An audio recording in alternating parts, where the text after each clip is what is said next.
what gets me off most is working together with a drummer. And every drummer that I always played with, we always get compliments, say, yes, you guys are so tight. And I can play a riff over and over. If it's tight, I can play it all night. It doesn't matter. It's just grooving and it's tight, I'm happy. It doesn't have to be complicated, it doesn't have to be anything, but if it's tight, it sounds good and it's grooving, I'm there. That's what I strive for. And it must be complementary to the band. It mustn't be over the top, it must be complementary. That's what it's really all about, I think. Hi, my name is Bert Askes. 58 years old currently, or nearly, in fact next month, yeah.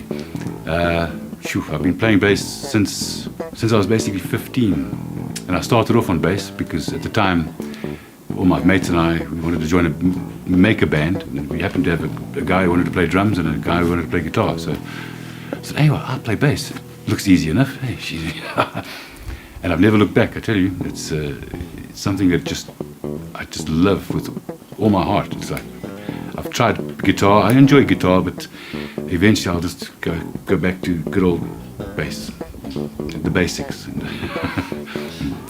over the years, I've played for numerous bands. I think the ones that stand out really is playing the Holiday Inn circuit in the 80s with a band called Street Talk.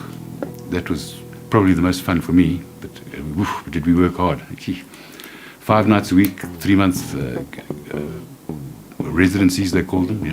Yeah, you'd have to play all the top 20 stuff. And in the 80s, of course, bass guitar was like almost frowned upon, so it was always about the synth bass. So I often tried numerous ways of trying to emulate the synth, using octavers and all sorts of things, and playing everything in the upper register, Michael Jackson stuff, and it was quite challenging, I tell you. And learning like 2 new songs every day, and it was great actually. Then after that, I suppose one band that also stands out was the Helicopters. I did a stint with them for a while, which is great fun, I have to say. It was extremely financially taxing, but I always tell people I never made a cent. In 3 years of professional music, I didn't make 1 cent. But it was great fun, tell you what. I learned a lot about the business, and that's why after that I basically found a real job.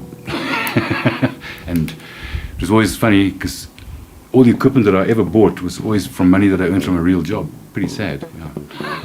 I'd say certainly initially, the first time I ever heard bass and knew what it was when I started playing bass, and when I started listening out for, hey, what is it?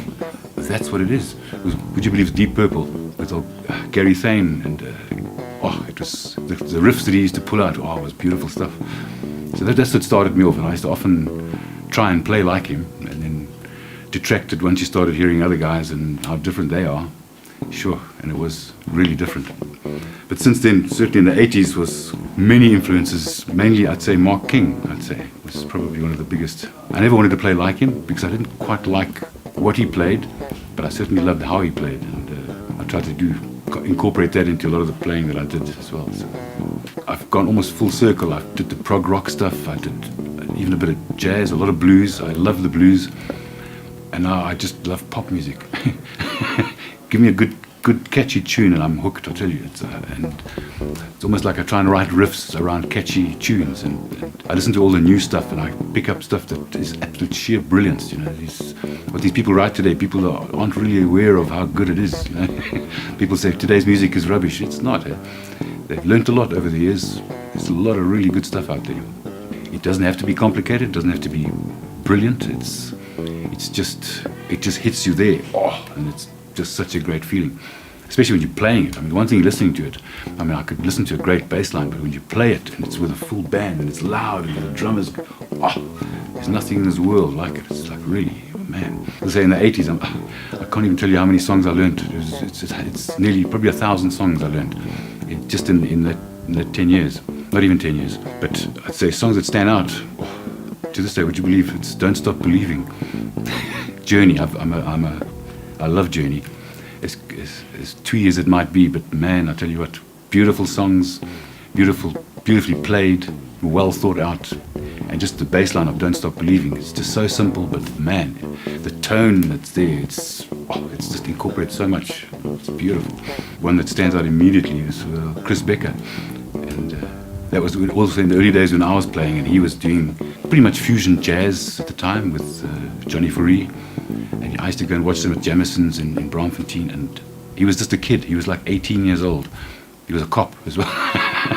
And he would join these old bullies and he would have the Steinberger bass, and he would just blow everybody away with this thing, I tell you what. And he would be just so casual. He just had such a natural feel. He was unbelievable, Chris Beck. I'll never forget him. It was, to me, it was like I could hope to aspire to be half as good as he was. You know. I'll have to say, my bass of choice currently is still the Lakeland. It's way better than I am. So it does more than I require of it. It's an awesome bass, really is. It's very versatile. It's rough.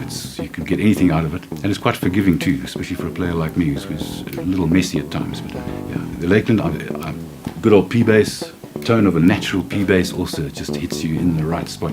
I'm also an Ampeg fan. I just love Ampeg stuff. I'm not a technical. I know what I like to hear, but I don't often know how to get it. But Ampeg, I've always found you plug it in, put it on 0, and it sounds great. And you can just tweak it from there. But I've always been really happy with Ampeg stuff. Would you believe it would be something that hasn't actually yet... It's been made, but it hasn't really made it. It would be a 5-string P bass with a good old older wood, but ancient older wood, probably like a 65 or so bass with 5 strings. With that tone and that B string, that to me, I've never heard one. It doesn't exist. I've tried to play some of them. There's always major problems with the B string. The E string sounds fine, and on 4 strings it's great, but 5 strings, there's always it's iffy. So to me, it'll be just a plain, good old P bass with 5 strings that sounds like a P bass.